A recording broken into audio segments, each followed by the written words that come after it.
But I really appreciate you taking your time, Nick. I appreciate it. Oh, you're welcome, Mike. So, how far back does, I guess, should we go back to talk about maybe the ancient aliens? Like, what is your thought? What is your belief whenever it comes to the gods, either with the big case G or the lowercase G? Uh-huh. How far back are we looking at here? Well, I mean, it's hard to put sort of a specific date on things because, you read a lot of ancient texts, ancient manuscripts, that kind of thing. And in many of them, there are actually no dates. They're just very old manuscripts. Like, for example, the Indian Mahabharata. We know it's thousands of years old, but there's a lot of debate as to exactly how many. So today we're sort of forced to try and figure out through archaeology and history and looking at these ancient texts to try and figure out exactly the timeline that we're talking about. But I mean, what we know for sure is that sort of civilization, began to develop, thousands of years ago. There was a period, obviously, when it was pretty much static, where we were living in a primitive state, and then sort of 7,000-8,000 years ago, things started to sort of speed up, and basic technology, farming, that kind of thing started to develop. People put roots down, towns, villages, that kind of thing, and then just society then starts to progress. And if we look at the Bible, the Mahabharata, etc., etc., we find the sort of surfacing of civilization. But what's interesting is that in many of these ancient books, you'll find references to how the so-called gods would come down and assist the people in terms of upgrading our technology and our knowledge. A good example, if you look at the Mesoamerican stories of Quetzalcoatl, this sort of enigmatic godlike figure, which introduced sort of rudimentary technology to the Mesoamericans. You have the same thing, in the Middle East, the stories of the gods coming down from the sky, and etc., etc. So I find it intriguing that the early development of human society is tied in with sort of manifestations from supernatural beings, if you like. And I'm not really a very religious person, Mm-hmm. but I do think, I think that the Bible they do have, it's pretty much a history, Mm-hmm. and of course some things are written in metaphor, of course, but one thing that they, I believe, do have correct in there, according to, Zechariah Sitchin's work, Ervad Donikin's work, and many others, that they talk about the gods in Genesis, let us make man in our image and after our likeness. Yeah. Do you think that that is the actual literal terminology of what actually happened back then, that the gods came here and man was already here on earth? Primitive man, I guess maybe part of the natural evolution of earth, possibly. So do you think that they came here and intervened and pretty much gave their DNA, because they found the women attractive, according with the Bible, the fallen angels found the women attractive, and they implanted their DNA into the women, and that's how the spark came of the natural evolution that was already here on earth? What is your thought on that? Well, yeah, I mean, again, you can look through just about every ancient text and you find not just the gods coming down to earth, but interacting with us directly.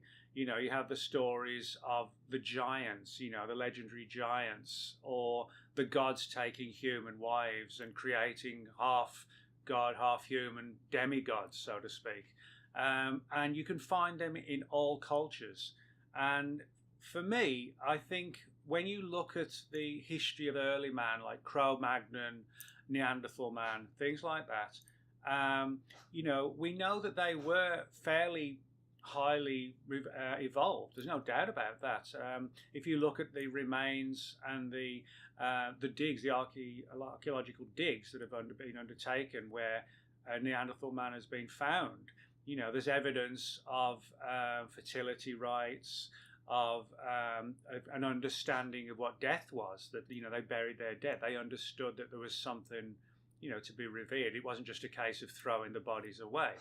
And even evidence of musical instruments that they may have created. So they weren't just a bunch of guys dressed in a bear skin with a club and dragging his wife back to the cave or anything like that. That's sort of the classic kind of imagery that people have, but it wasn't like that.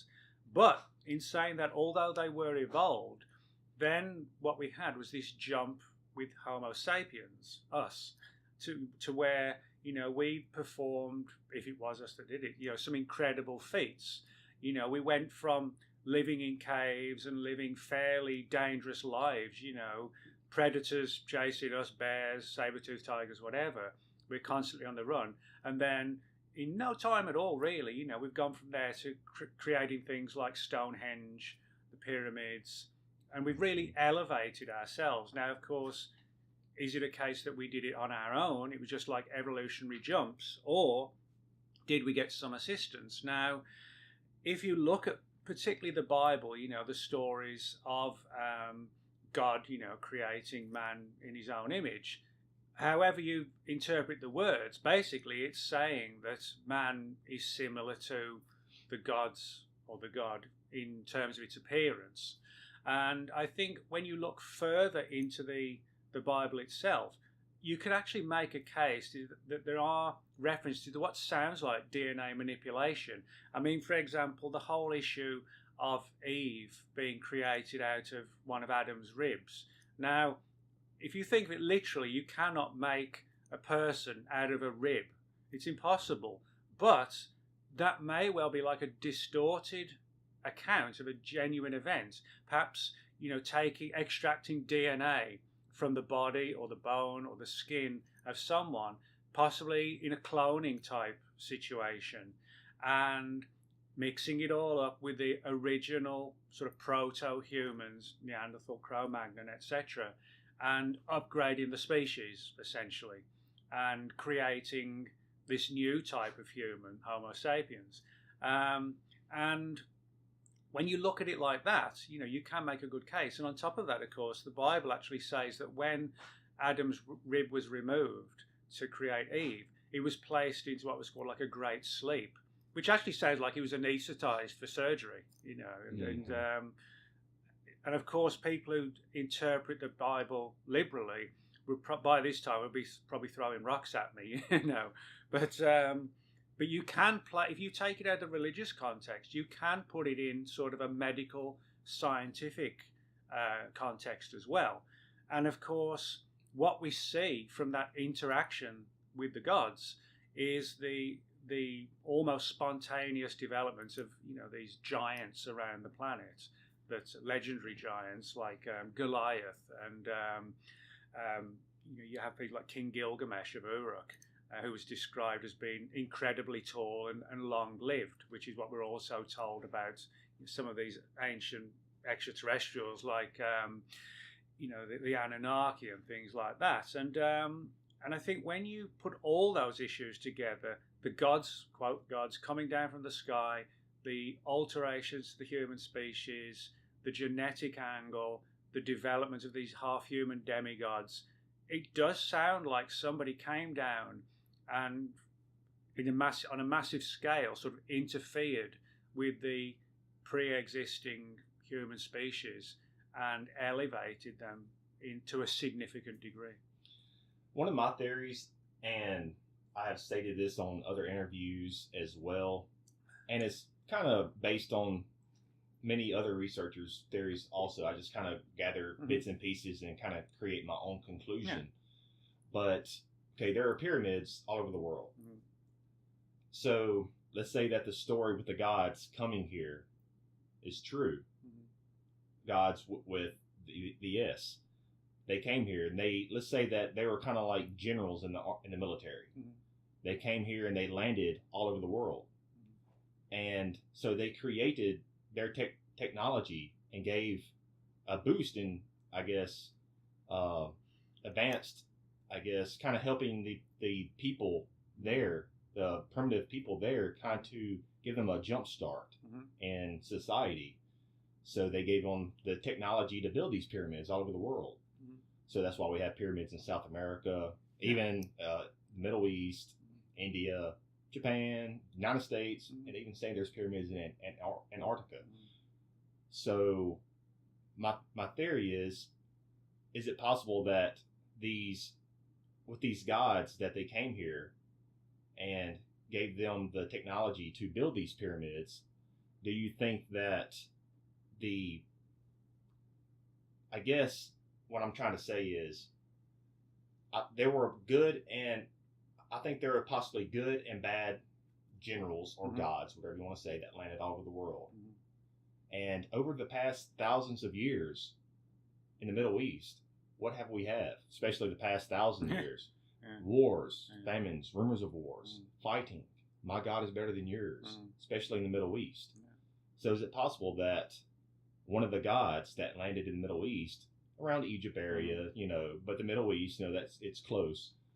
They were evil, and they started this infighting, this hatred, this violence, and this path of destruction over the past couple thousands of years up until modern day. And that's why we still are in this endless loop, especially in the Middle East, with all that war and violence that's going on. What do you think about that, Nick? Well, yeah, I mean, if our DNA was altered and encoded with, the DNA of extraterrestrials, and they were fairly, violent, warlike, that might explain why we try and do the right things, but equally the human race is a very war-driven species.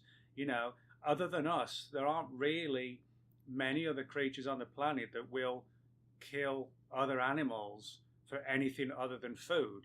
That food that's nature. That's what you have to do. But in terms of killing people for the sake of it, or torturing them, or going to war, it's really just us. And you have to wonder why that is.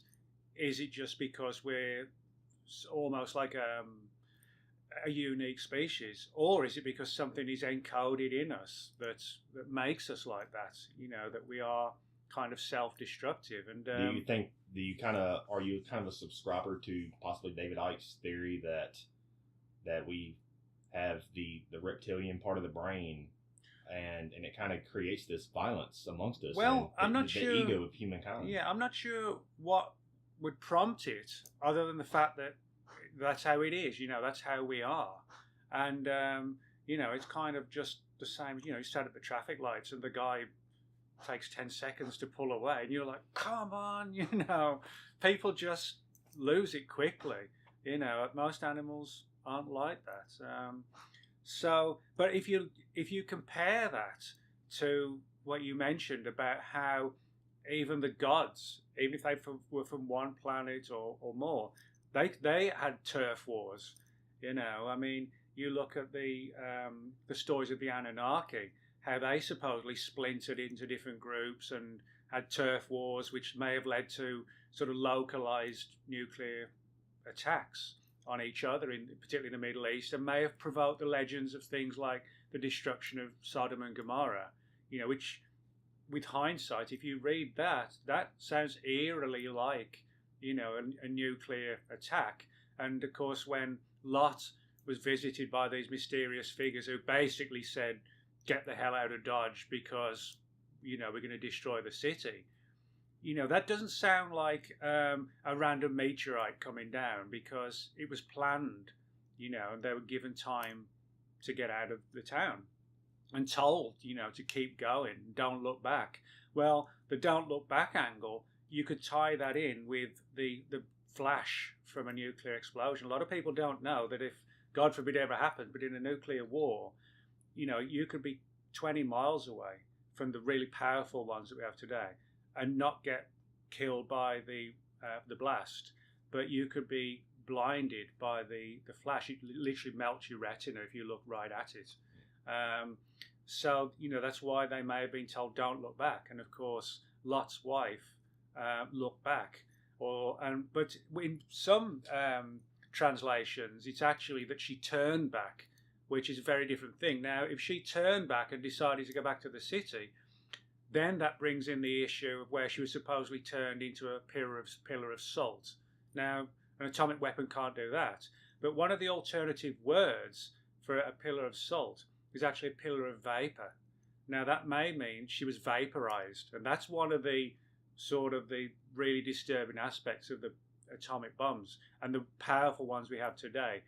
If, again, God forbid it happened, an atomic bomb went off in downtown Dallas, which is not far from where I live, anybody within a couple of miles radius of the immediate detonation point will be vaporized. There'll be nothing left. It'll just be ash and dust everywhere.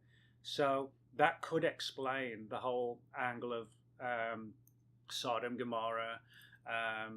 So Lot's wife made, the biggest mistake possible. And of course, there's one other intriguing thing, was that Lot and his two daughters actually hid out in a deep cave. Now, although the Bible doesn't mention this, they may have been told to do that because that would, in part at least, protect them from radiation. You need to be underground or well protected to ensure that you're not going to be, affected by radiation. Again, in like a nuclear war, you could be in a house where the doors are okay, the windows are fine, the roof's still on, you're far enough away from the detonation point, but you've got your air conditioner going on, there's radiation in the air and it's sucking the radiation in through the air outside, and then within 3 or 4 days you're throwing up blood, and so do you think that there are ties to Sodom and Gomorrah and the Mahabharata? Yeah. Do you think that it's possible that there is a connection, Darren? Are these timelines, these with this event, was it about the same time period that there were just wars, these nuclear wars going all over the world? Well, it's interesting that they may not actually been at the same time. Now, if we went to war today, the entire northern hemisphere, the western hemisphere, the Western world would be destroyed. There's no doubt about that at all. Nobody can win a nuclear war. It's impossible if everybody unleashes their weapons. But I think what we're seeing in the distant past is not sort of like a worldwide nuclear war. What we're seeing seems to be localized nuclear exchanges in varying time frames. I'll explain what I mean by that. Now, the Mahabharata, we don't really know how far that goes back. Some people say 3,000 years.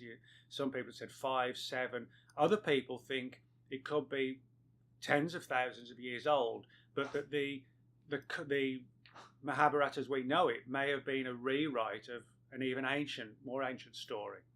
So if that's the case, we could have had localized Anunnaki-type confrontations in India, in northern India, which is what the Mahabharata talks about, this idea of these two warring factions going to war, and these stories of destruction of cities and, incredible weapons used and so on, and these flying craft known as Vimana streaking through the skies. But I don't think necessarily that ties in time-wise with what happened in Sodom and Gomorrah. I think we're looking more along the lines of what we might one day use, which sort of tactical nukes to, somebody's really caused us problems and it's down to the wire, but you don't want to destroy a city that's 20 miles away where there's 4 million people. So you use a localized small nuclear device which will completely wipe out the target, but it won't do too much damage, on a larger scale. And I wouldn't be surprised when it comes to things like the story of Sodom and Gomorrah, where Lot and his family were given time to escape and just keep going. That doesn't sound like something that, we would use today, but it does sound like one of these tactical nukes that, can be used on the battlefield or whatever. So what it could be is, you depending on how long the Anunnaki or whatever you want to call them, just visitors from wherever, it could be the case that if they were here long enough and they were sort of arrogant enough, they just unleashed nuclear weapons at each other when they chose to. You know, it could have been across centuries or thousands of years. I think from our perspective, we assume that it must all be going on at the same time, because if it happened with us and it started to erupt and it expanded, everybody would be, you know, launching their missiles. But it could be the case with them, you know, if they had little factions around the world, that, you know, it would not be an all-out war. It would just be turf wars. For those that are unfamiliar with the Mahabharata, go in a little bit of detail, in depth of that, of the story. Well, the Mahabharata tells a story of sort of a major disaster in northern India, and including these two specific warring factions from India, which were described as people, which is interesting because there are stories about the Anunnaki supposedly sharing their technology with the humans who were in their favour, so to speak. So what we might have here is ancient humans in northern India actually having access to Anunnaki type weaponry. And, you know, it doesn't matter if it's 2,000, 3,000 years ago, you know, a human could be taught to do this or to do that. You know, they didn't have the technology to understand it back then, but you could be taught it. And so you have this story of these two warring factions going to war. But you would imagine, you know, 4, 5, 10, 20,000 years ago, we'd be talking about guys on horseback, shields, swords, spears, lances, that kind of thing. But that's not what the Mahabharata, this ancient, massive tome, if you like, tells us. What it does tell us is that these two opposing sides went to war with these flying machines known as Vimanas. Now, nobody really knows what Vimanas look like. I mean, there are some sort of cool artwork online, which is sort of really weird stuff. They're almost like flying pyramids and crossed with balloons and things like this. Other people have suggested, you know, they're the closest thing to like a Top Gun type aircraft that we have today. And so wherever the truth lies, the fact is that in ancient India, there is a long tradition of technological devices that could take to the skies, and that they would be sort of primed with powerful weaponry. And the story is that these Vimanas would unleash these incredible weapons that could destroy cities, could wipe people out, you know, just massive destruction. And if you read the translations, it kind of parallels Sodom and Gomorrah, the idea of incredible weapons just flattening cities, which is not what you would expect from a book written multiple thousands of years ago. And the Mahabharata is certainly today one of the more kind of important documents, if you like, for people who suggest that there has been ancient nuclear war. So, where does in your book, The Secret History, Conspiracies from Ancient Aliens to the New World Order, you also talk about the Ark of the Covenant, a deadly weapon. Now, how far back are we talking about here, and what was this weapon used for? Well, I mean, the Ark of the Covenant, you know, surfaces in the Old Testament, and there's been a great deal of debate as to exactly what the Ark was. I mean, it played a major role in the Indiana Jones film Raiders of the Lost Ark, where you had the Nazis trying to get their hands on it and weaponize it. Yeah, it's a good film. And a lot of people don't realise that there was some truth to that, in the sense that the Nazis really did have a group that sort of travelled the world trying to get their hands on ancient artifacts like the Spear of Destiny and things like that. And because Hitler and a lot of the leading Nazis were very driven by the world of the occult. And thankfully, you know, we beat them. But I mean, there were times when it actually got close, you know, where the war could have gone the other way. You know, we'd all be talking German today if they'd won, you know. But with the Ark of the Covenant, one of the interesting things is that people were warned not to get too close to it. and there were stories of people touching it and just falling dead. And this has given rise to the theory that it may have possessed like a very powerful electrical current, that it may have been an electrical device. There are stories that the Ark of the Covenant may have been used to help bring down the walls of Jericho. Now, in the Bible, in the Old Testament, the walls of Jericho are brought down by trumpets, the sound of trumpets. Now, I don't believe that is true, but what it does sound very much like is sort of not so much fringe technology, but technology that's still under development now, sort of acoustic weapons, which sort of sound-based energy directed can actually have an effect on not just physical buildings, but also on people. If you're targeted by an acoustic weapon, it could cause heart palpitations, dizziness, nausea, fainting, and it's just because the very low frequency sound can actually have a deep bearing on the human nervous system. But also, if you've got some sort of high-tech acoustic weapon and you directed it at ancient walls, you can bring them down. And so you're effectively using sound. So over time, and stories spread orally and over generation and another generation, the idea of the Ark of the Covenant being some sort of acoustic weapon gets over time translated as trumpets. And you can see how it wouldn't be a case of lying. It would be a distortion over generations of an acoustic weapon becoming the music being played by a trumpet, because back then they wouldn't necessarily have had a full understanding what an acoustic weapon was, but they would still remember there was a sound aspect. And also, the Ark of the Covenant supposedly played a role in the parting of the Red Sea. So, whatever this mysterious box was, and it wasn't a gigantic thing, it was sort of, the size of a suitcase or, a bit bigger, but it was sort of very much revered and hidden as well. And, even today, there's people still trying to figure out where it is, where it's hidden. Where do you think that the Ark of the Covenant really came from, and why was it? Do you think that was given from the gods as a weapon to use against maybe other evils? It could be. I find it doubtful that we would have developed something so quickly out of the blue, because I think we would have seen other examples. If every nation in the Middle East back then had something along the lines of the Ark of the Covenant, you could say, well, they developed it together, or, the technology started roughly in the same area.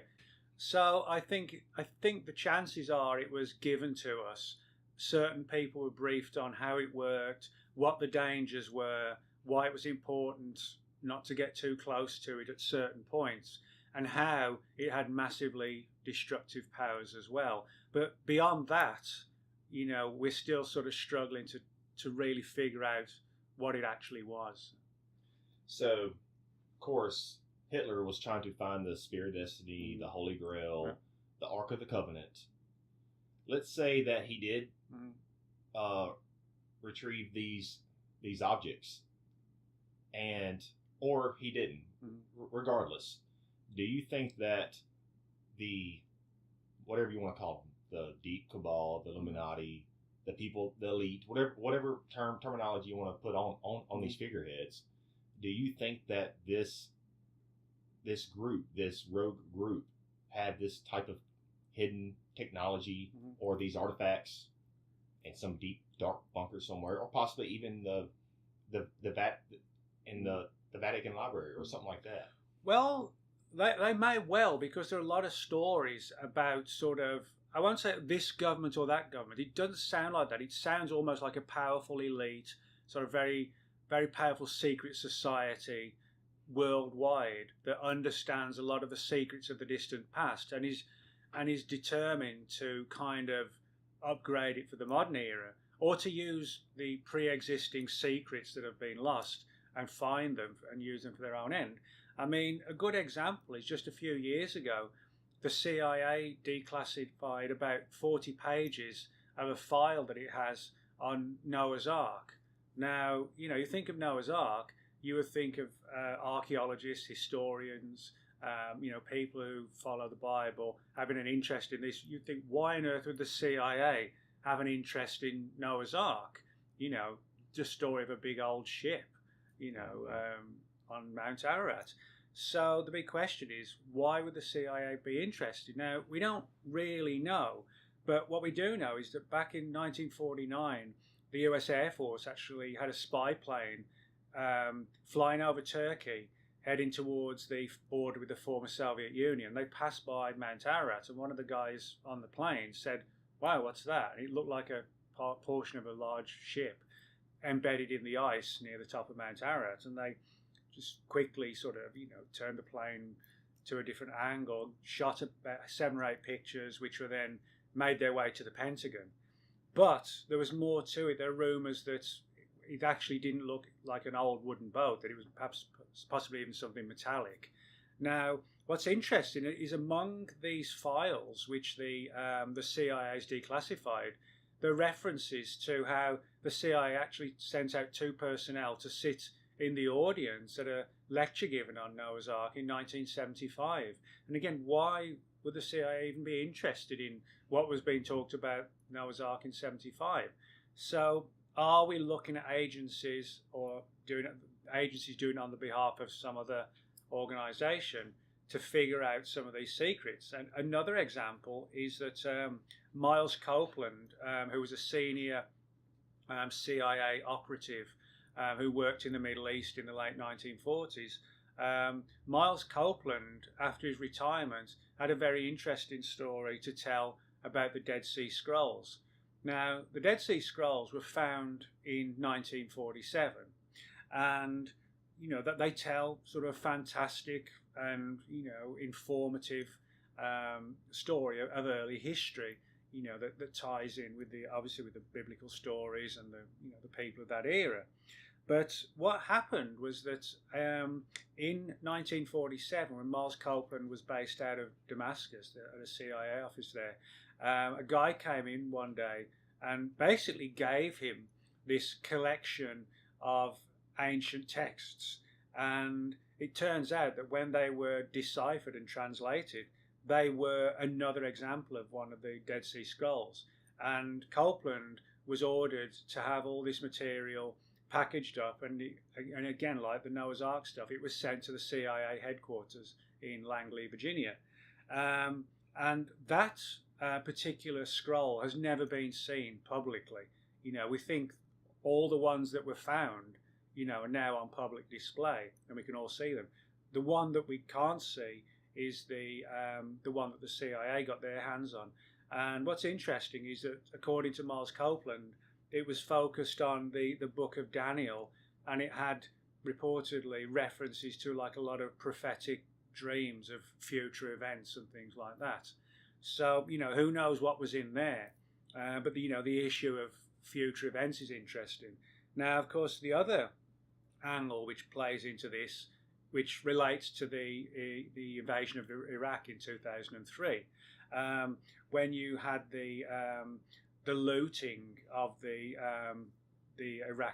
Baghdad Museum in Iraq, and that is sort of a huge place which contains an incredible number of ancient artifacts from not just Iraq but various places around the Middle East.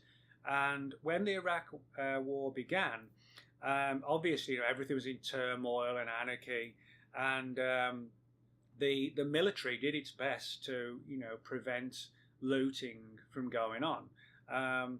Some people have sort of pointed the finger at the US government in this angle, but I don't personally think that's the case. Again, I think there's a powerful elite that has the ability to just do what it wants to do, and they stepped in and even weren't even answerable to the US government.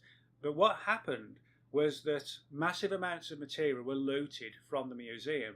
Now, when the US military went in to try and help stabilise what was going on at the museum and prevent the looting from occurring, what the team found was that what appeared at first glance to be random looting and just anarchy, etc., etc., actually wasn't. It seemed that whoever had been doing it wanted it to look like looting, but they'd actually targeted certain portions of the museum, and certain well-prized artifacts were gone.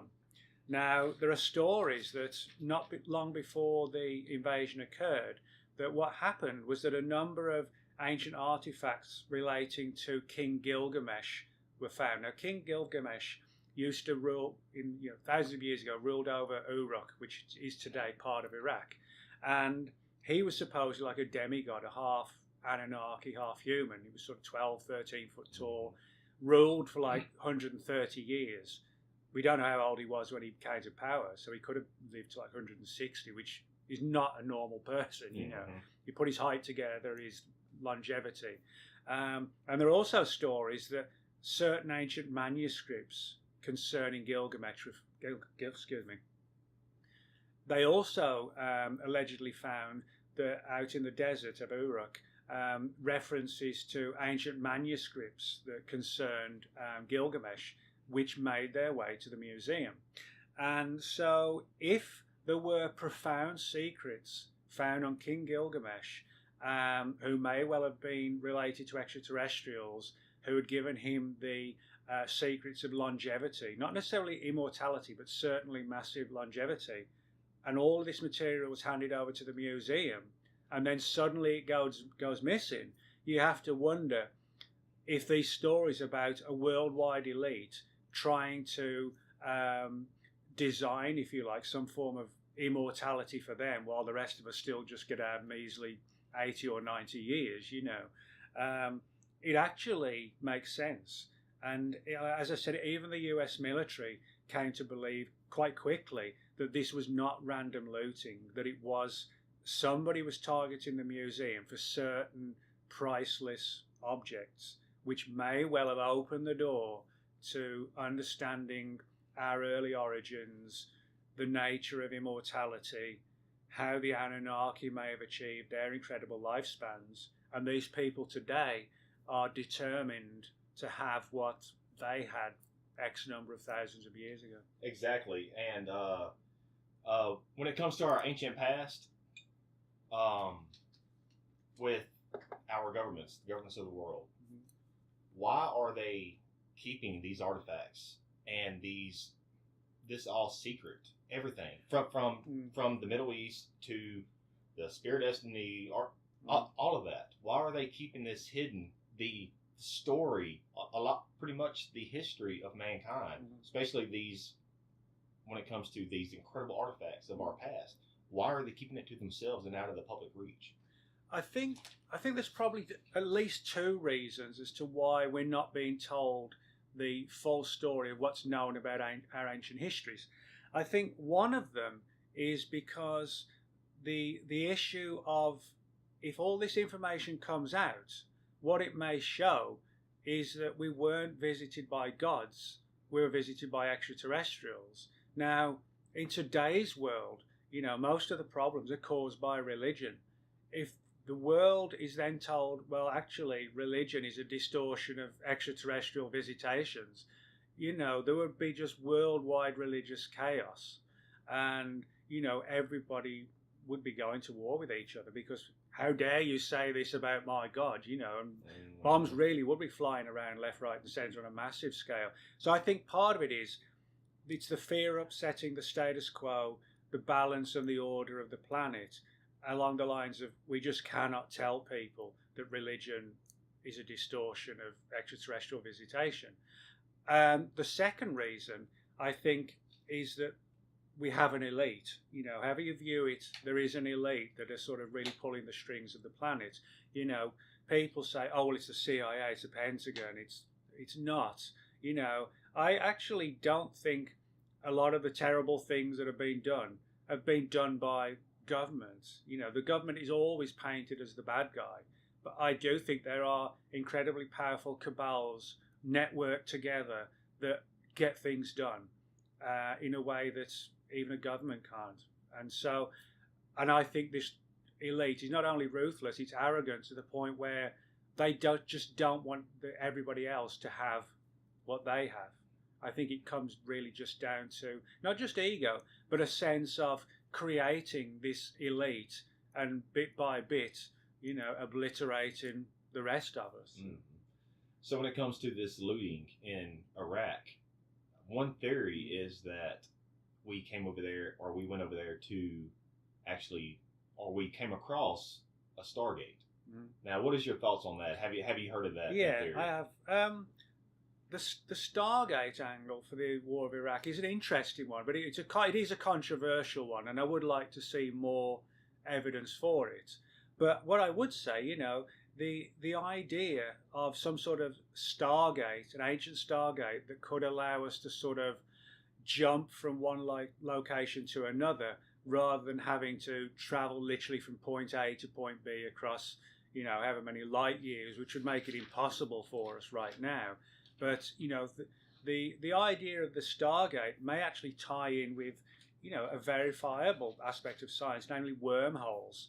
The idea that you can essentially shorten a journey by literally manipulating time and space. So, in other words, you have a means to travel incredible distances, but in an extremely short period of time. So maybe an ancient Stargate would allow something like the Anunnaki to come back and forth from the planet, which would make far more sense than having to, even if you got the most powerful technology, having to keep flying from one solar system to another, taking incredible times. If you could be there in the click of a finger, then you've got a really revolutionary technology. And I think when you're looking at something like a Stargate, everybody is going to want to get their hands on that. So, I don't rule that out at all. I think, the Stargate angle would be a very reasonable reason for actually going in. Now, I don't think, the whole war in Iraq was just a cover for that. I think, we legitimately went in for legitimate reasons that, were put forward. But I think probably what happened was that there was a realization that where this was going on, there were these mysteries that needed to be solved and potential ancient technologies to be found. And so it was, the timing was right, if you like, to also have something else going on at the same time in the same place, which was detracted by the war itself.